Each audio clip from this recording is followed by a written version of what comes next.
umjetničko društvo je Kud Hala Turko, New York, USA. Što nas ima mašallah. Kulturno-umjetničko društvo Hala Turko egzistira od 2011. godine. Naše društvo se pokazalo široj javnosti pred milionskim auditorijom, kako preko radio-televizije Valentino iz Bosne i Hercegovine, a i u Sjedinjenim Američkim Državama pokazali smo se na više manifestacija.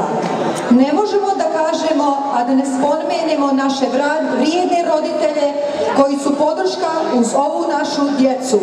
Moramo i to reći da naše društvo broji između 80 i 100 članova. Zahvaljujući kvalitetnom radu profesionalnog koreografa koji se ovim poslom već bavi oko 30 godina.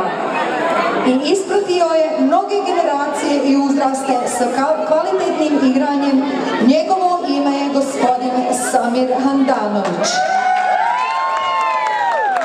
Kroz večerašnje predstavljanje Bošnjačko kulturno društvo Hala Turko predstavit će se u 3 numere koreografije. Koreografija pod nazivom Hala Turko, koreografija pod nazivom Bihačke mahalske igre, asistenti koreografije Elmedina Ajša Radončić. I treća koreografija pod nazivom Vale Tropoje postavila je asistent koreografa gospođica Azra Hođa.